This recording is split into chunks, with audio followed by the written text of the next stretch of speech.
Good evening, everybody. Thanks for joining in on this beautiful Thursday evening. I am very, very appreciative that you were able to take time out on a busy work day. We already have quite a few people in the room, so obviously it shows that the topic that we have for today's discussion is an important one. Um, you know, it's it's funny. So I did a post recently on LinkedIn where I talked about things that people can do when they are getting laid off, or how to kind of future proof your career if you're thinking that you might get laid off. And there were a lot of comments about thanking me and kind of appreciating the fact that I was sharing insights that could be helpful to people. But then there was one comment which was around the fact that it sounded like we were kind of spreading some scare around the fact that a lot of people might get laid off. So we shouldn't be scaring people that layoffs are happening. But for me, it's not about scaring anybody. It's about information, it's about knowledge, and it's about knowing how to tackle these unprecedented situations that people are going through in today's market, right? So layoffs are happening. It's a factual reality, right? We are not creating it. It's happening everywhere, in India, in US, across the world. And the better professionals are prepared to handle it, I think better it would be for everybody. So, with that backdrop, I want to quickly introduce myself, and then I'll turn it over to our other two speakers, which is Elliot and Varun. Welcome both to today's workshop, and thank you so much for doing this. So, just quickly about myself, my name is Arjun, and I am the founder of Pivot. And for those who don't know, Pivot is a startup that helps people make smooth career transitions. So, what that means is if anybody is thinking about changing their role or their domain or industry, that's where we specialize. And our end goal is to help people land their target role. So, we'll talk more about what we do and how we can potentially support you during the course of this conversation. But for now, I would like to turn it over to our guest speaker, which is Varun, and then Elliot, to share a bit about themselves and their career journey so far. Varun, do Hey you want to go everybody, first? I jumped in. Hey everybody, this is Varun Negandhi. I am a Mumbai native who came to Michigan, US in 2010, and I started working here. Been working here since the last 14 years. I have gotten a 10% of the accent, so I'm wondering if Elliot has the reverse problem, where he's gotten 10% of our accent. So that would be fun to see. But over the course of the last year or so, I have written a lot of topics, written a lot of posts and articles about job search because I saw a need in the market where my fellow immigrants were not able to play the game that was being played around them, and they were losing out on the best jobs out there.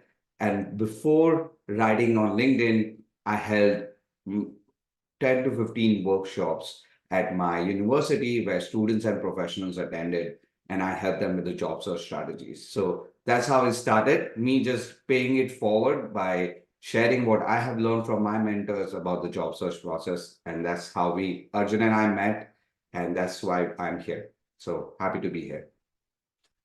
Perfect. Thanks, Varun. And Elliot, you want to go next? Sure. Yeah, I've taken the opposite journey as Varun from the US originally, came to India 8 years ago to work in the social impact sector, and have found my way into the employability space now at BossJi, where we are helping particularly freshers and freshers from, say, tier 3, tier 4 cities to launch their careers. Tier 3, tier 4 cities, tier 3, tier 4 colleges to launch their careers through placement preparation and connections to opportunities, particularly in fast-growing startups. Okay, perfect. Again, that Probably do have was that 10% Indian accent. yes. I think we all have a blend of accents here, so I think we'll keep people on their toes during the course of this conversation where everybody is from.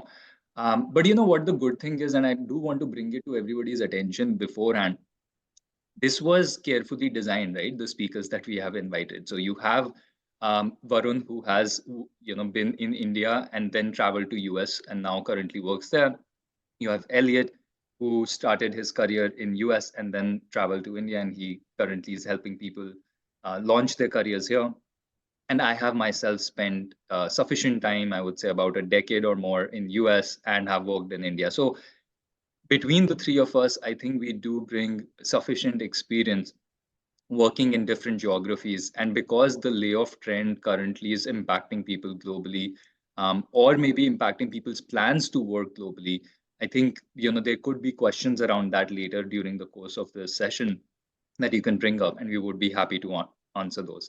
And the other thing that I wanted to kind of leverage, given the international experience of both Elliot and Varun, is the fact that sometimes when you're in one country, let's say you're just in India or you're just in US, you get to hear the same things over and over again with regard to career advice, job search tips, and things become very hackneyed or conventional. But in today's market, those hackneyed and conventional tips are not always working. So you need fresh ideas. You need to really think outside the box. And that's why I think this sort of cross geography, cross cultural exchange can help people understand what's working in different geographies, right? So enough about that. I think let's get started. So our first topic that we want to kick off with, and Varun, I would love to understand your thoughts here first, is around the fact that it's been almost 2 years since we have been seeing layoffs, right? It started in like early or mid 2022 when the Russia and Ukraine war had first started, and that caused a lot of ripple effect in US at the time, which again led to this domino effect of layoffs happening globally. There have been so many things that have happened since then, but we are still continuing to see layoffs across different industries, especially tech and BFSI and a couple of other larger premium industries. So without delving into the granularities too much, can you share maybe some high level reasons you are seeing why companies are still laying people off? So just yesterday, I heard that one of the top automakers, I am from the automotive industry, so Rivian, they are not the top automaker, but they are the most funded. They actually announced that they are going to cut 10% of their salaried employees. So I'm hearing news about this almost every day. So when you led the session here by saying, oh, some people are saying that you are fear mongering. Well, you can either take that approach that, okay, this is fear mongering, or you can say that, okay, there's enough evidence out there. Let me just start prepping for an eventuality that can happen.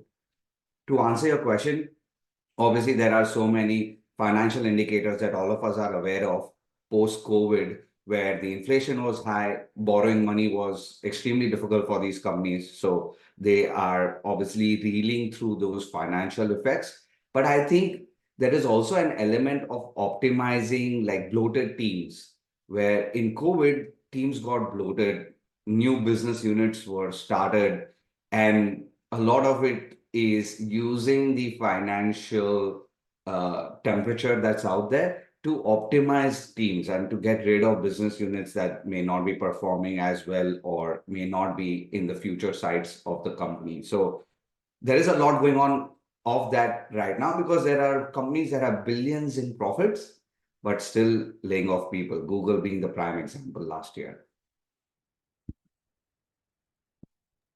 Yeah. Yeah, I think it's a confluence of factors as well. And you're right. I think, it's less about fear mongering. It's more about understanding why it's happening so that you can be better prepared for it, even if a layoff doesn't come across your way. And we hope it doesn't. Elliot, your thoughts on the same, and maybe you can share some context from an India standpoint and things you've been seeing as you help freshers and early career professionals in their initial journeys. Yeah, definitely. A lot of the same things that Varun said, I believe are true. We had the, zero interest rate policy, ZERP time, where funding, especially for startups, was crazy. And a lot of people in tech who were hired, who frankly probably shouldn't have been hired, got hired. And now I think the industry is sort of correcting for that boom in the cycle. And then I'd say that recently in the past few months, it almost seems like investors are rewarding layoffs, at least for public companies. When you look at the Magnificent Seven companies, the Meta, Alphabet, Microsoft companies, their stock prices are soaring. And it seems to be correlated with these big layoff announcements. So then you get this sort of echo chamber of companies copying each other to follow the trend, because it's what's working, what they're optimizing for. And then, while I think we're at the very early stages of it, yeah, AI is actually starting to replace some jobs. I think there was an announcement by Paytm maybe a couple months ago, where at least they were officially saying that, I'm just going to share my screen quickly so you can see that. I think over 1,000 employees were actually cut, and then the CEO of the company was saying that that was due to some AI advances that actually exceeded their expectations for what kind of value they could bring. So I think we'll start to see more and more of that. And this whole situation of copycat layoffs in the tech industry due to stock price jumps is probably going to continue too. Yeah. So, Varun, just before we get to the next topic, just want to understand, like, what kind of talent are you seeing is mostly being impacted? Is there a theme around people in specific functions, people in specific industries where you're seeing that layoff ratio is higher, and perhaps certain other domains and industries where people are generally or relatively safer?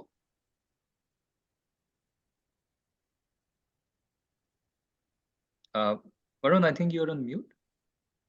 I was. All right, sorry guys. I don't think I don't want to actually call out. 2, 3 titles came to mind, but I would rather not call them out for just one simple reason, which is sometimes the noise can be higher in one domain, like for example, tech and product management and those kinds of things. But I see a lot of automakers laying people off as well. I'm from the auto industry, so I kind of tend to bias more towards that news over tech and others. I would say there is no job position is safe. Obviously, then it matters as to how much of a value you have within the organization and outside the organization that can help you basically land your footing in this kind of temperature. But I know I'll be jumping ahead based on the questions that you've thought, Arjun, that as to what to do in that situation. But no, I don't think I'll call out any title out there. Business units are being cut. So everybody part of that business unit, be it from the sales side, the operations side, the marketing side, the product management side, the PMP route, engineers, of course, all of them are going because literally business units are getting cut. Yeah. Okay.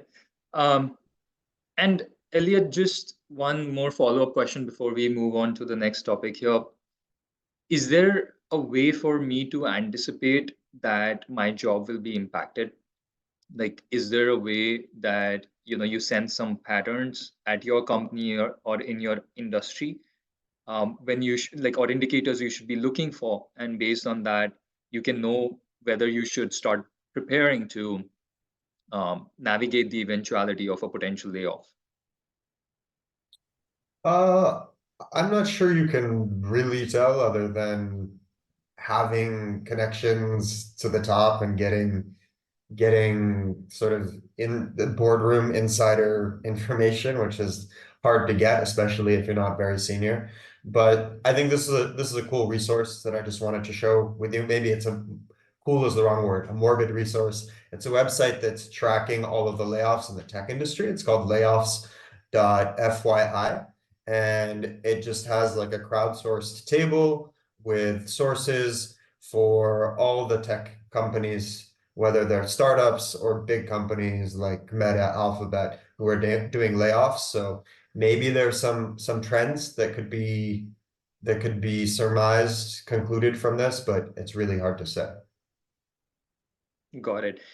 And I think, Varun, your point is valid. There's definitely a little more bias or more noise, in the tech industry. Just because I think tech typically, and especially the startup industry, tracks this and follows this much more closely than some of the other industries, right? So even the tracker that Elliot just shared is built by, by folks within the tech industry. So there is an inherent bias within, industries to follow layoffs more so than any other industry. But I think it's still important to read certain indicators, at least based on my experience. What I have been seeing is that generally, if you feel that in your specific industry other companies have been doing layoffs, there's a good chance that your company will at least strongly consider it, because they're going to have a lot of pressure from their investors to consider following suit, maintaining profitability, increasing the margins. And the first kind of acts that happens is on the talent of that company, right? So I think it's important that people see what's happening around them, not just within the company. And again, it's not fear mongering. It's more about just reading the room, understanding the situation, whether you should have other backup options ready in case something was to happen. And at the very least, make sure that you have a financial cushion to weather, a potential layoff in case it comes about your way.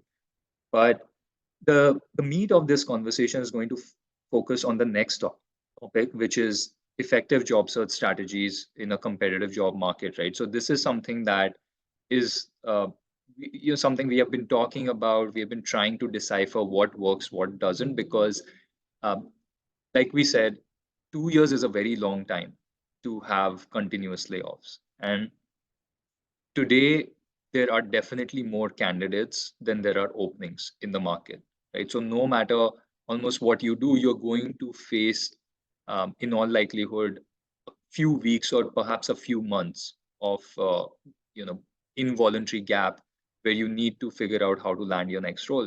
So, Varun, just, going back to you, my question is that there are so many people who are having a hard time landing their interviews currently, right? So at the time they're kicking off their job search, around the time of layoff, um, I've heard stories where people have applied for hundreds of roles and not heard back from even one company, right? So according to you, what can job seekers, especially people with, let's say, 5 to 15, 20 years experience, what can they do to maximize their chances of landing that initial interview, the screening call from recruiters? So from the US landscape, a lot of the people that I work with are fellow immigrants who have 5, 15 years of experience. And a lot of them require sponsorship. So when they do the online application route, the ATS generally asks them about whether they would require sponsorship to continue working. And it's one of the biggest knockout questions out there, right? You say yes, and you're knocked out of the running either in 1 hour or 24 hours, whatever the case may be. So the way I ask my mentees to kind of sidestep the whole thing is to lower the amount of online applications significantly so that they have then time to kind of activate their community, whatever community they have, especially with 5 to 15 years of experience. You have a deep community, whether people you work with, people you met at conferences, to kind of go through the relationship and networking route so that there's an advocate in the workplace. Especially in the US, you need an advocate in the workplace to push through these silly hoops that are being created in the system. So that's the biggest, I would say, game changer when it comes to finding jobs with experience. And I'm sure it is true in India as well, which is if you have an advocate in the workplace, things do get easier. Let me also jump in and quickly give one more point regarding the last topic that we are discussing. In the US, there is something called warn notices, warning. So just WARN, where companies have to, before they do a mass layoff, notify the government that, hey, we are going to do a mass layoff. So that's one thing that you can keep a track of to see if your company is basically coming out there and saying we might do a mass layoff soon.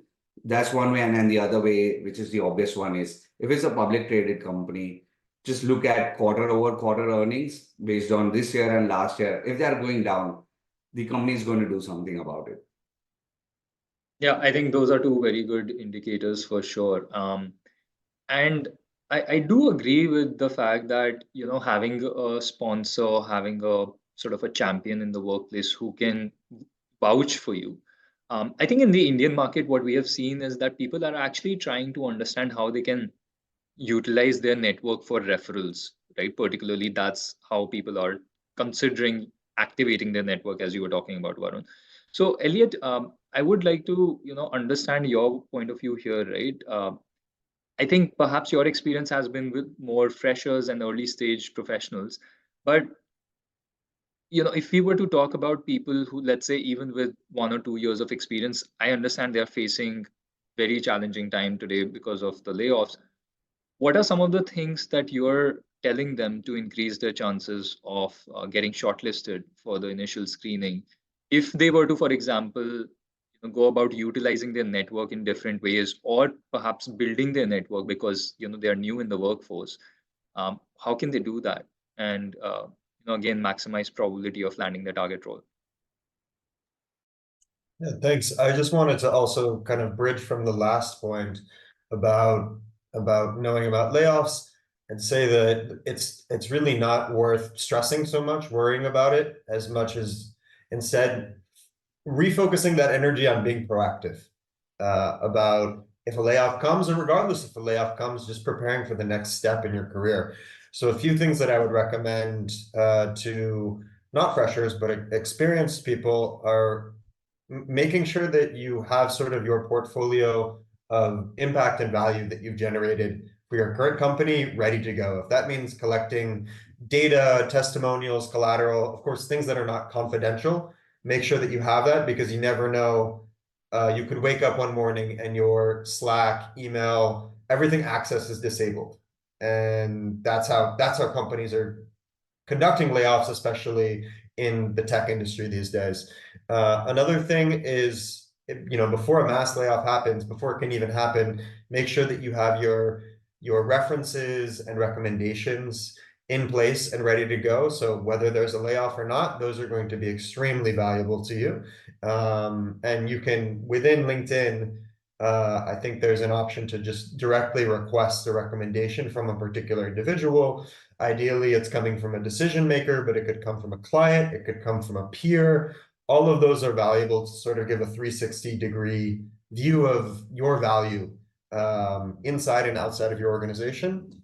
And another thing that I think, Arjun, you exemplify is taking a giving first approach to building relationships and networking. A lot of people think of networking as a one-way street, taking, hey, I'm looking for a job, can you refer me to a job? But even if you start in that transactional manner, I think you're less likely to have success.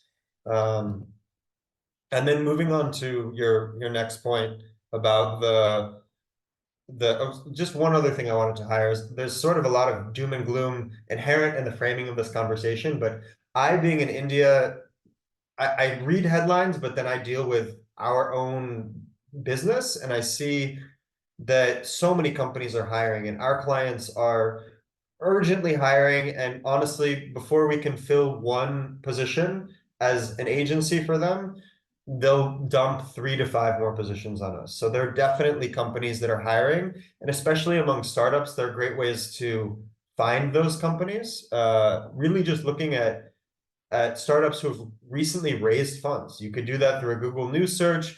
There are databases like Traction and Crunchbase where you can filter by sector, location, all other kinds of things, B2B versus B2C, and see which companies have recently raised money. If a company has recently raised money as a startup, most likely the majority of that money is going to go toward hiring. So that's a good place to start. And then moving on to your next point about strategies.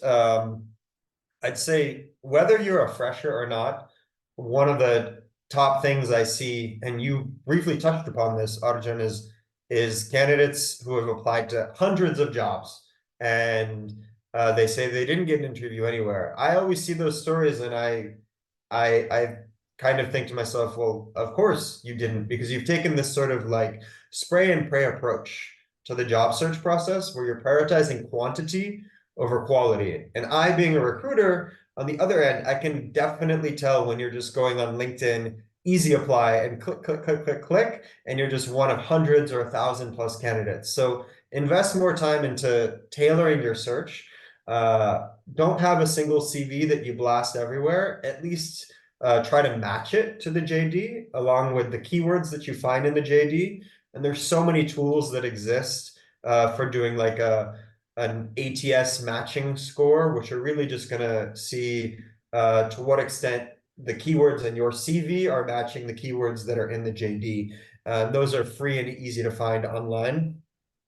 And another thing is just the strategy that, again, I see most candidates following is really just doing what the job board's products kind of encourage you to do, which is just click to apply. And maybe there's a form that you have to fill out, but frankly, that's not that effective. Instead, even if you're less qualified than other candidates, you could sort of bypass them, cut them in the line by going directly to the decision makers, whether it's the HR, the hiring manager. If it's a startup, it could be the founder, and approaching them directly. So you can just sort of get past all the hundreds of other candidates who've applied. And I'd say this all applies to freshers as well as experienced people. Yeah, I think these are great pointers, a lot of wealth of insights here. And I think folks who are in the room, you should understand Elliot's a recruiter, right? I mean, he runs an agency which is helping companies hire.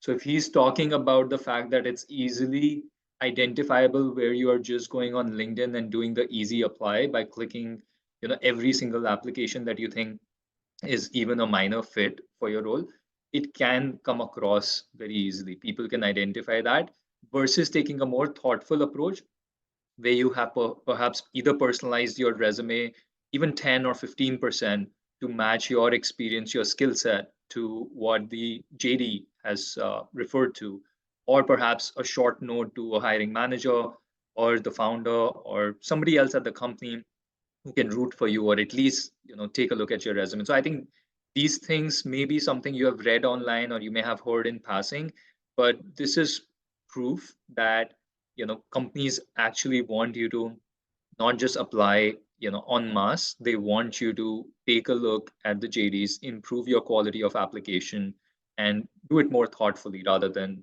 just improve your quantity or your numbers.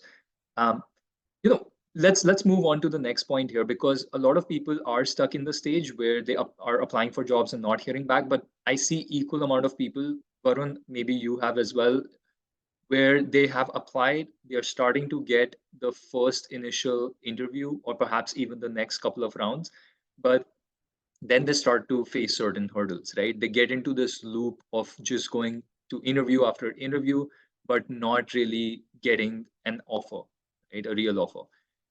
Some of the things that I have heard, the reasons why this is happening is, in the pre-layoff era, people and companies were basically paying people really well, right? So usually salaries were, I would say, inflated, especially for certain roles like the tech talent and a couple of the other startup talent, right?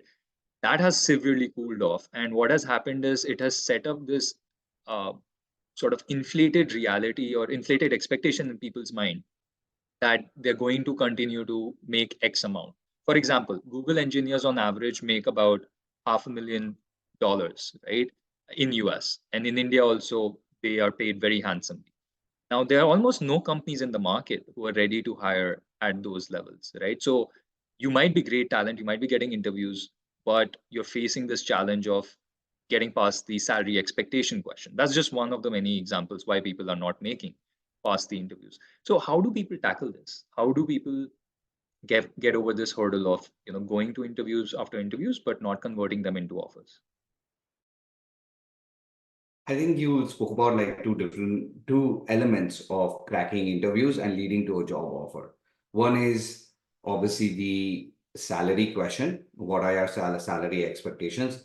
And the other is essentially proving to the company that you are the right person for that job. So when the company is trying to interview for a position, the hiring manager and the recruiting team is hoping that you are the answer to their prayers. So you actually have that benefit that, okay, they are hoping for somebody like me. Let me show that I am the one that can help them. So essentially, the more evidence you provide and how you communicate that during the interview is going to determine your success rate. So a easy way to understand that is to go into an interview with a lot of front loading of the work. So one of my mentors used to say that 80% of the work is done before you enter the room. So if you research more about the company, see what their SWOT analysis is strengths, weakness, opportunities. I always forget what the T stands for. It's a threat. Uh, Threat. Threats. Perfect. Thanks.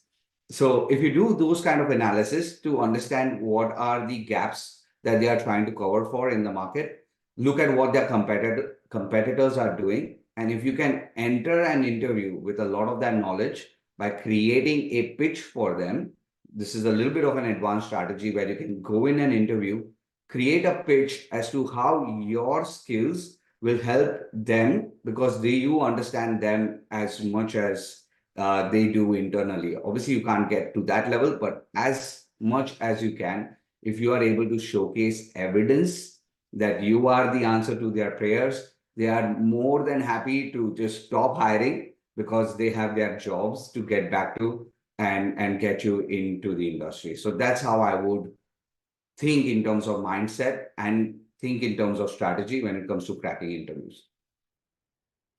That's very helpful, Varun. So, Elliot, we are starting to get a lot of questions in the chat here, right? And I know we have a lot to cover, in terms of the presentation that we had. But yeah, because that we have a barrage of questions, I would love to take a couple of questions and specially targeted towards Elliot, the kind of work that you are doing, right? So there are a lot of, let's say, early career folks here, early career professionals who are looking to either land their first role or perhaps have less than 5, 6 years of experience. And this whole notion, right, where you need to leverage your network kind of falls flat when you're talking about people who are just starting out their career journeys because by the nature of their work experience, they don't have a big network apart from, let's say, their college network, alumni network, and perhaps even if they have worked at one company, then that's their network, right? People who work at that company. So you can't really network with your peers to land a role at a new company. So there are a lot of ground reality, practical level challenges for people who are in this boat, right? And I see a lot of questions. For example, Mayank has talked about what about freshers who have just graduated and are approaching job hunting and don't have good connections. Um, Jyoti has asked a similar question. If I'm reaching out to somebody for a referral and I don't really have anything to give back to them initially, because I'm early in my career, how do I navigate these situations? So, Elliot, your thoughts?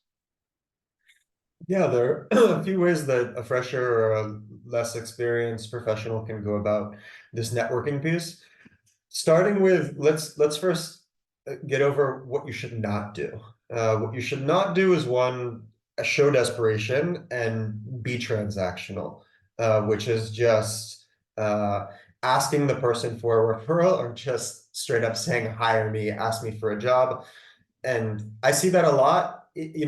One step better than that would be at least pitching yourself for that person and their company, their team, their industry, and how you're unique and relevant for them. That's one step better. I'd say a few things even better than that would be, especially as a student or a young professional, a graduate or a postgraduate holder, look at your alumni network. Even if your college doesn't have an official alumni association, then it's very easy to still go on LinkedIn and type in any kind of search and then filter by graduates or postgraduates from your institution.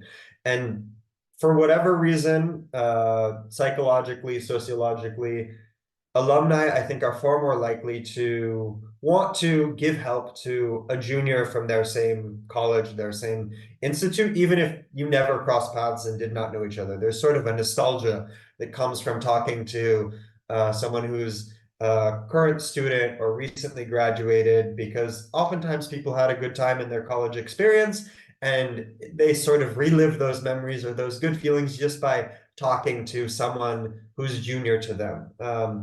That's step number one.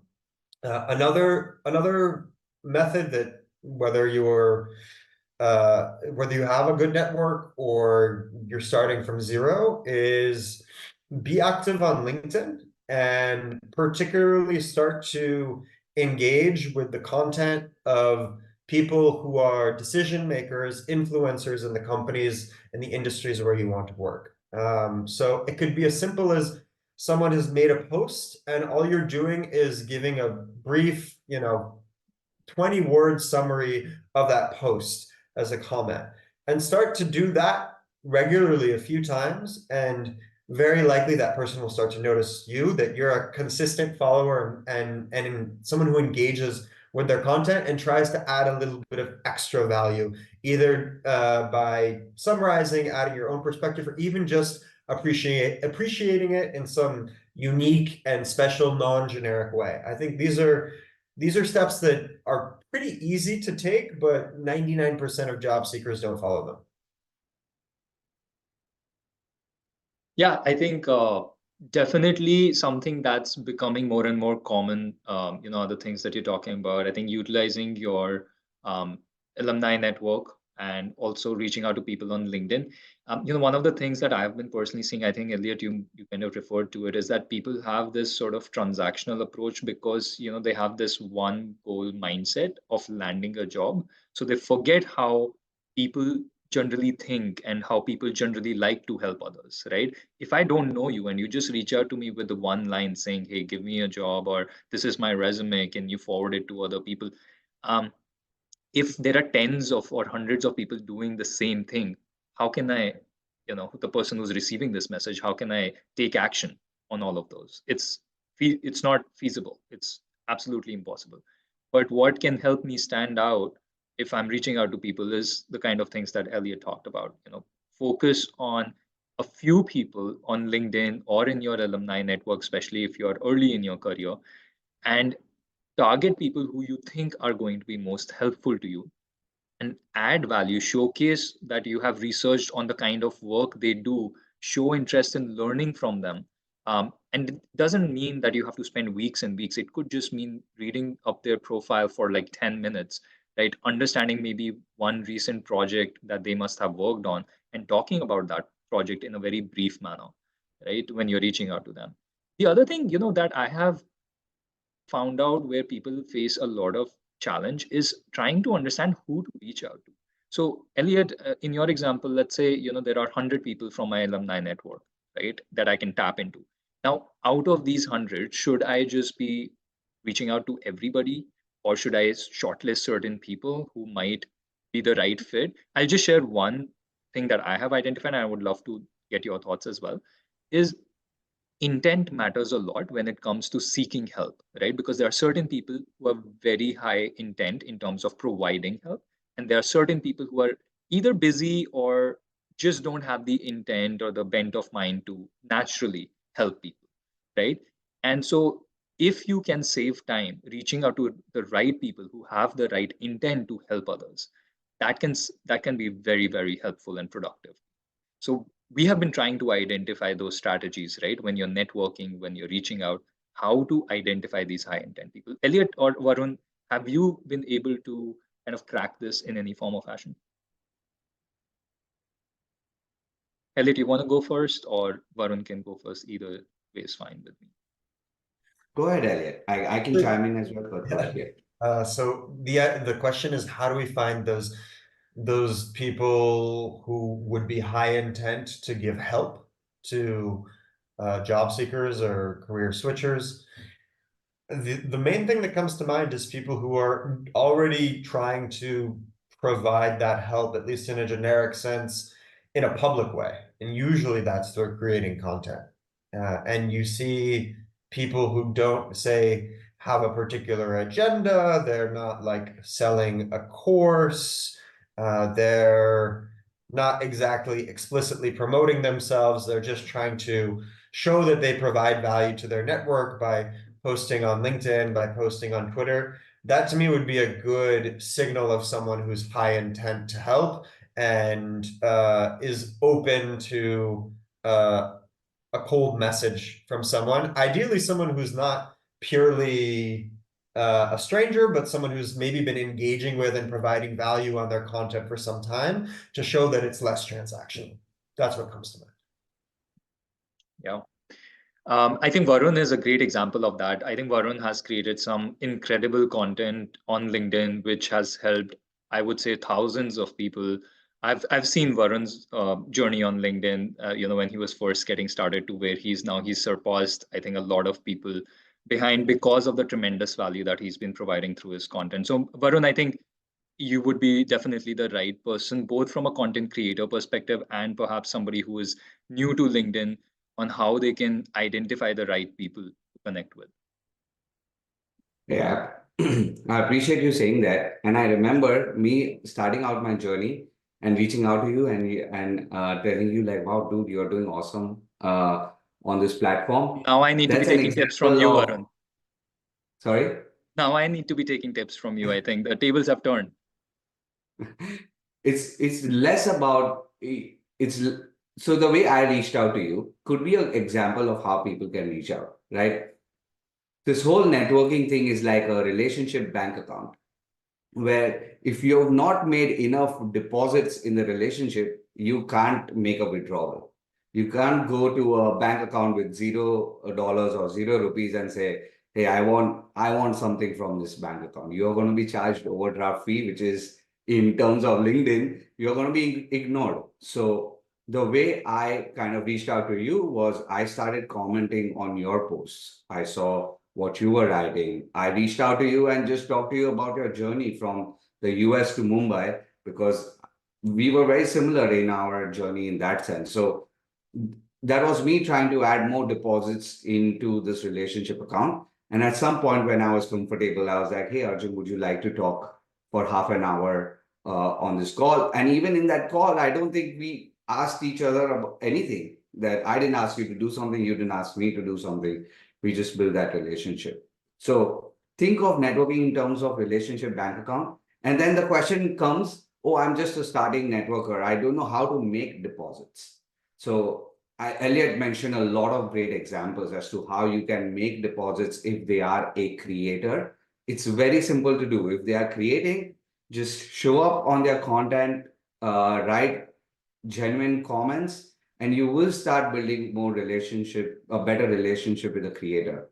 One thing is go after smaller creators than larger creators. What I mean by that is I had more time when I had few followers and I was able to kind of talk to people more. Whereas right now, the bandwidth, the flow is a lot more than the time I have. So I kind of have to ignore a lot of the requests that come my way, even though I hate that. But that's the reality of the situation. So go after smaller creators. Other than that, look at whether people are active on the platform or not.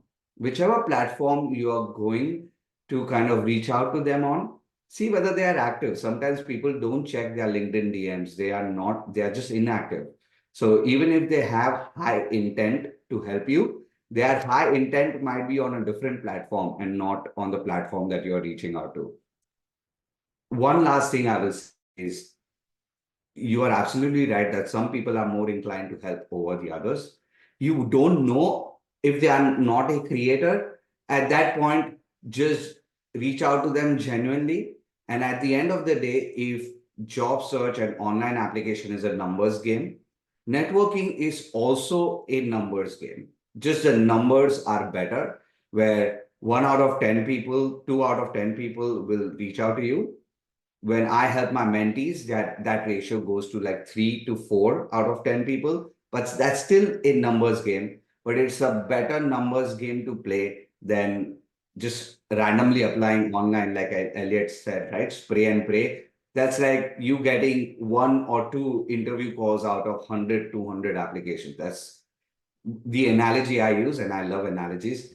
Um, Applying online is like playing roulette. You choose a number, you hope the ball lands on that number, and networking is you playing poker with your friends or team patti with your friends, where they can help you if you don't know the game. You're just having fun in the process, and maybe you win money in the end, or at least have a good time. So that's how I would kind of put that whole thing in one nutshell.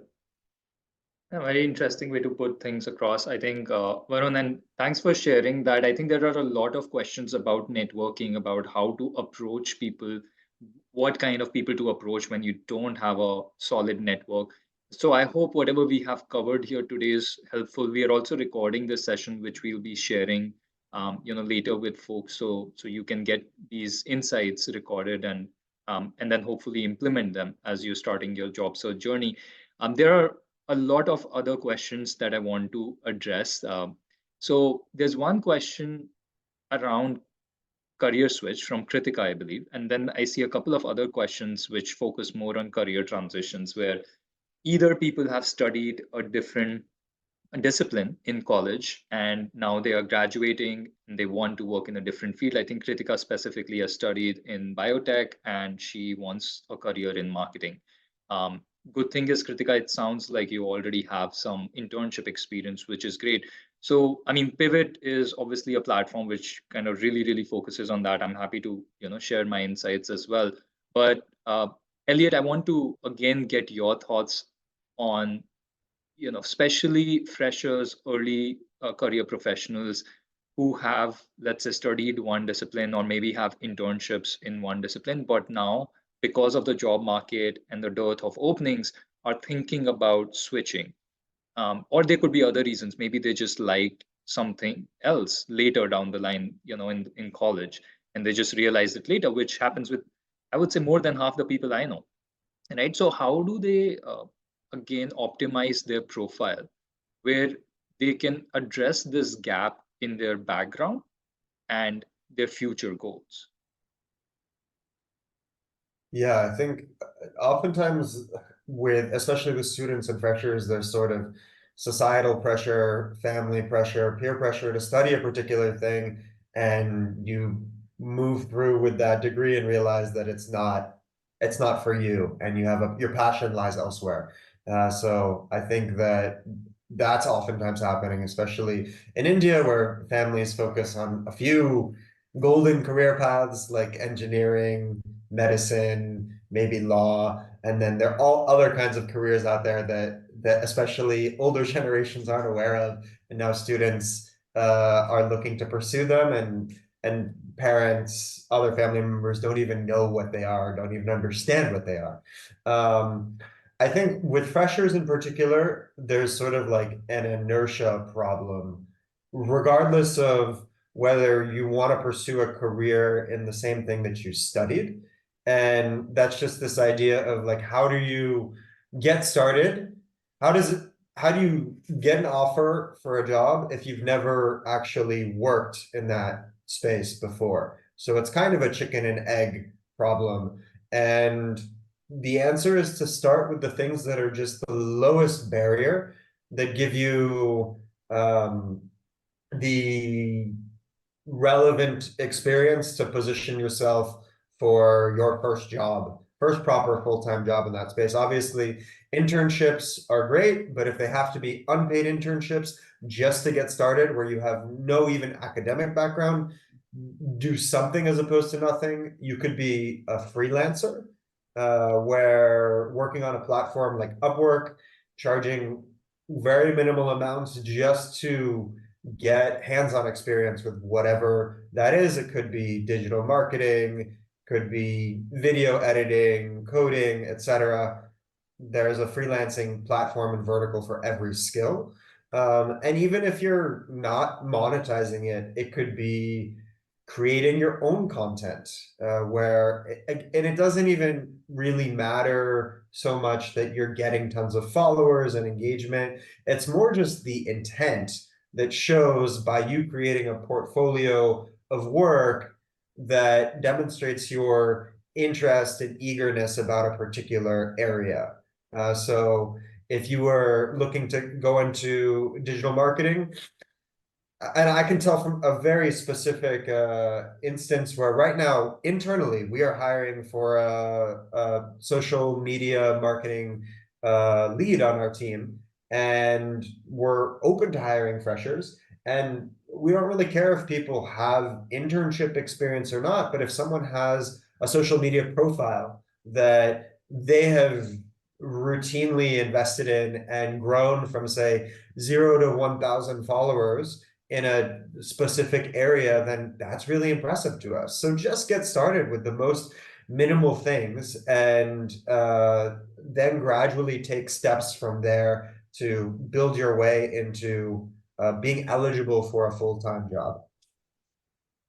Yeah, tremendous. I think those are some of the things that we also espouse. We also share with people who work with us at Pivot, and getting early experience when there is a industry bias against you, meaning recruiters might not give you a chance because you don't have that experience. It is a chicken or egg problem. And I think, Elliot, you hit it on the head, right? You got to find some low hanging fruits. Maybe full-time job is not the right way to get things started, especially in the current economy, which is very tight from a job market standpoint. So I think you talked about internships and freelancing, and then you also talked about content creation.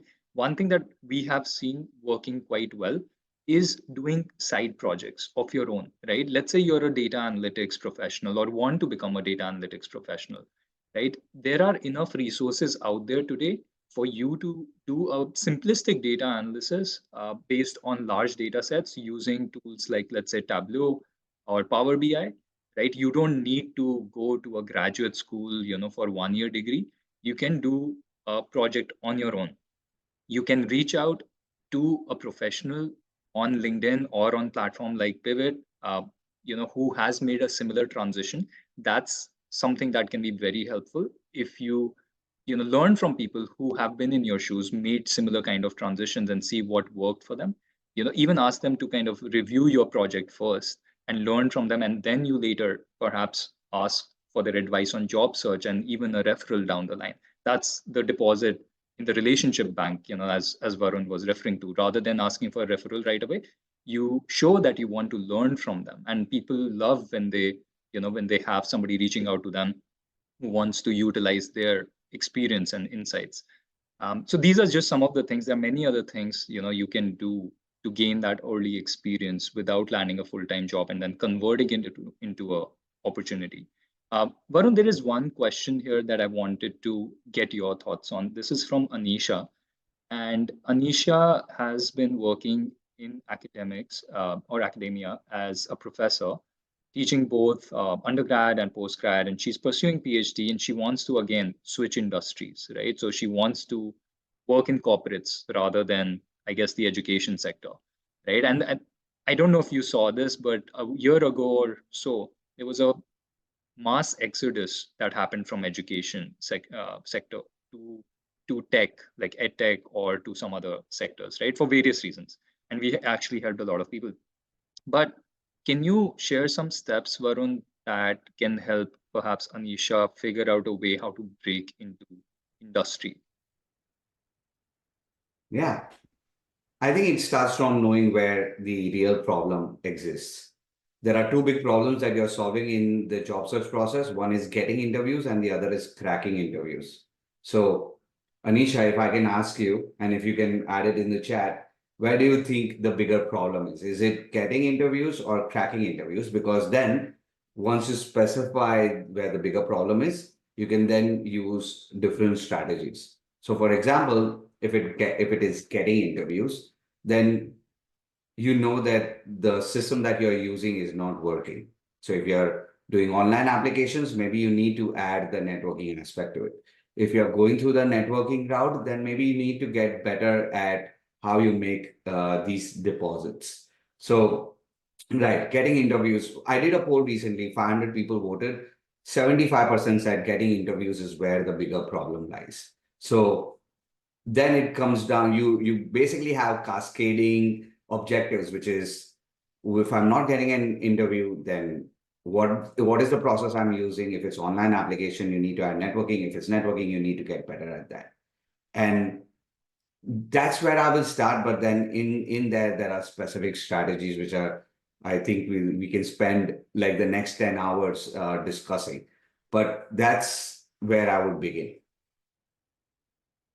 All right. I know we are coming up on on our time here. I just wanted to check in with Elliot, Varun. Do you have maybe 2, 3 more minutes to extend this Yeah, absolutely. beyond I'm happy to 8 answer p.m.? as many questions as we can. Okay, perfect. Great. Thank you so much. So I see there are a couple of other questions. A lot of them are related with career transitions. And, I think then there is one question more so about uh, somebody who has 20 plus years experience, but just is not able to utilize even referrals and, the networking efforts that he's been making and turn that into interview calls. So we'll talk about all of that. But again, from a career transition perspective, I just wanted to share one more insight here is the fact that you do need to focus on your transferable skills, right? And you need to bring in the achievability factor because a lot of times people are seeing online that, let's say, a social media manager position is something that others are pursuing, and based on what others are doing, you get influence to pursue that. Now, do you have any sort of content creation experience, right? Maybe in a professional capacity or in a personal capacity, but you need to have some experience. So as Elliot was pointing out earlier, you can start small, right? And you can build your portfolio of content to be then able to qualify for a role. But don't just blindly apply for roles where you have zero linkage or no transferable skills, right? So do some sort of an introspection. Elliot, have you helped people figure out if they are transitioning, whether they might be actually a good fit for that new role or not? Like, how do I assess whether this new path that I'm about to undertake can actually be the right path for me, or is it just because I'm getting influenced by whatever's happening in the job market and with my peers that I'm doing something just kind of blindly following the rat race? Are you talking about freshers or experienced candidates? I think freshers, given your experience, is more towards that end. So like the question being, have we helped anyone to understand if they're following a path that's actually viable or aligned with their interests versus getting influenced by trends or what's in vogue, fads? Yeah, I mean, just to give a very straightforward example, we are seeing a lot of people who are trying to get into marketing with varied backgrounds. Okay, they have zero marketing background. I mean, we had 1 or 2 people even in this audience room, right, who are making that kind of a transition. But Right. thankfully, she had some internship experience. We come across a lot of people who have zero experience in their Mhm. target role, but Right. they start applying for jobs right away to Right. those new roles that they're targeting. Yeah. Yeah. So, yeah, how do you help them? So if they truly have no transferable skills, like you just mentioned, then it's going to be very difficult. And I would say that's when you realize that you need to start taking these small steps that are fully in your control to show at least your intent and some kind of portfolio of work in that relevant field, creating content, whether it's written, video, audio, doesn't matter, or actually trying to work as an intern or a freelancer just to get started. Do those small things. If you haven't shown that intent to get started and put in the effort, then maybe you just need to ask yourself, are you ready, or do you really want to make this switch to begin with?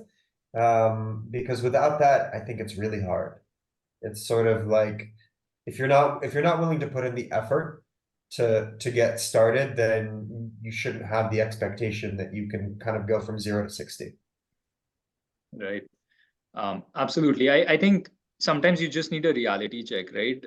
And the earlier you do it, the better, because then you don't go down this rabbit hole of, pursuing things just because you had some idle curiosity. Like, are you actually going above and beyond, trying to make that transition, taking necessary steps and making efforts every day, right? That's very important, because there are people who are just spending some time over the weekends, thinking, oh yeah, if I take a course on Coursera, and maybe I can then simultaneously start applying for jobs. In the current market, that strategy is just not going to work, right? So you need to move away from that strategy immediately, because you're going to be wasting a lot of time and effort. um, Yeah. so I think, yeah, Elliot, the points you shared made a lot of sense. Let's move on to another question. This is the one, Varun, that I was referring to earlier. So Vaibhav has about 20 years of experience and got impacted by layoff. And he's now trying to get back into the workforce using his network for references. He's applying on LinkedIn with a premium membership account. But again, it's not turning into any interview calls from companies. I think we have already shared quite a few things that Vaibhav could do. But it seems like he's trying to use his network and he's trying to reach out to people on LinkedIn, and it's not working. Um, do you think there are any pointers you can share for him? I would definitely need to know more about him. And I'm sure, Arjun, you and Elliot, you will agree that you would want to know more about the person, what kind of job they're going after, what kind of um, brand do they have, and how aligned it is with the job that they are going after. That's for sure. So, with that caveat, let me still share some strategies, which is, if you are trying to use your network but you're not landing offers, it might mean that there is a gap between what people think you can do and the skills that you have internally. So I think a lot of the people, what we do is we uh, tend to show our diamond like experience as rocks. What I mean by that is, if you look at resume bullet items, you won't be able to distinguish one person over the other. Whereas we've worked for completely different companies, we've done completely different projects, but the way we try to fit in when it comes to our resume and our any kind of marketing material is we tend to kind of focus on jargon and keywords over specificity. So that might be the first place I would look at, which is, are you showcasing your diamond-like experience? Is it coming out to the surface? Because all these hiring managers and recruiters are damn busy. They have their own jobs and they are trying to make quick judgment calls, like less than 30 seconds of looking at a resume and saying whether I should put this resume in the yes pile or the no pile. So I would definitely start there to see whether there are some strategies that I can use by adding more specificity. And I'll share one framework. Obviously, we can go in multiple directions here. The framework that I love to use is why, how, what. Let's take any project that you've done in the past. Write in plain English, why did the company do the project? How did you execute on the project? And how was the result measured? Once you have that why, how, what, you are able to develop a specific bullet item that goes on your resume and it looks impressive. Not only that, you can use the why, how, what in networking. You can use the why, how, what in interviewing. So I feel that's like a bedrock strategy that you can use to distinguish yourself and not be the vanilla chocolate flavor when everybody's out there looking for chocolate chip, something like that. Yeah, no, makes a lot of sense. I think people are utilizing a lot of tools today, like even the Gen AI, the Chat GPT and all, to understand if they have a high match between the JDs and their resume. Yeah, please go ahead. About that, I didn't want to interject, but you raised a chat GPT point, which is great. I want to specify that the way that I've seen that working is, you can go from 0 to B plus with chat GPT, but you cannot go to A plus, because chat GPT is not trained on what we know in our head. It is trained on models that are out there, information that's out there. We know the specific experience of our work. So ChatGPT is best used when you have done the why, how, what, you've created a bullet. Now tell it to improve on that bullet. I think that's where it shines rather than helping you create something with Gen AI. I know you were not saying that, but I wanted to add that key point. No, I'm glad that you actually said that because to be honest, we typically don't tell people to just use ChatGPT as the all-in-one solution. It's really not because see, thing is, it's easily accessible to everybody. So if everybody is using the same tool, again, it results in those average or below average outcomes, right? If you want to be in the top 10% of the pool, you can't do things that an average person is doing, right? And for that, I think the kind of things, Varun, that you're talking about, which is, you know, understanding which parts of your experience you need to highlight, and then making sure that it's coming across through different frameworks, including the ones that you shared. I think that is paramount, and people generally trip up on that quite frequently. And because they create this one size fit all sort of a resume, which is very basic and doesn't talk a lot about achievements, right? Only focuses on their day to day role and responsibilities, which doesn't really differentiate you from any other candidate in that role, right? If everybody has the same responsibilities as a social media marketer, how, and you just say that I have prepared the monthly calendar for my clients.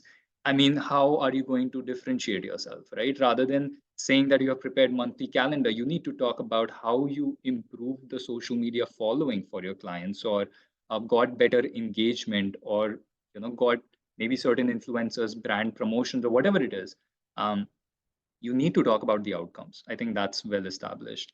I do think we have covered a lot in today's session. I would like to wrap it up because I think Elliot and Varun have been very generous with their time and with their insights. So, thank you again, everybody, for joining in. And before we wrap up, just any parting thoughts, Elliot, that you would like to share, either something you want to reinforce that has been discussed already, or perhaps something we missed discussing and you think it's an important point for people to know.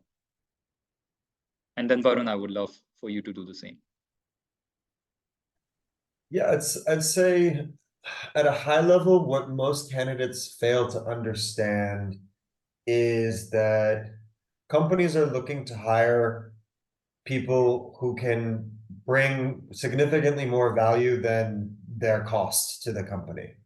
And that value can be portrayed in terms of actual results and real work that you've done in highly specific and quantifiable terms. And that's advice that applies whether you're a fresher, whether you're experienced, whether it's a layoff time, or whether it's zero interest rate boom times. So I'd like to let that be my parting thought. Perfect. Great. Varun, anything from you? What I'll say is that we take a lot of job search aspects very personally. I think when the market, we are not getting interviews or we are not able to crack the job offer, we feel this the market is rejecting us personally. But like I said, we all have diamond-like experience within us. And whether you are a fresher, you might have diamond-like theoretical knowledge within you. You might have academic projects that you can access to. But the overall point is that you have all the raw materials that are needed to go out and land an amazing offer. Your strategy may not be working as well right now, but go out and seek people who are sharing strategies and apply them. Don't just consume for the sake of consuming. Take action, because clarity comes from action. And once you've got that sorted out, you will land the job that you're looking for. So good luck to everybody out there who's at it right now. Amazing. Thank you so much. I just have one last thing to tell everybody. I've shared the LinkedIn URLs for all three of us in case you would like to connect with us, follow our content, where all three of us do share insights about how to land your next role.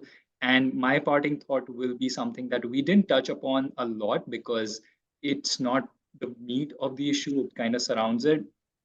But do take care of yourself in this time when you are doing job search, it can get very hard. It can take a toll on mental health as well from time to time, because you're getting way more rejections than acceptances.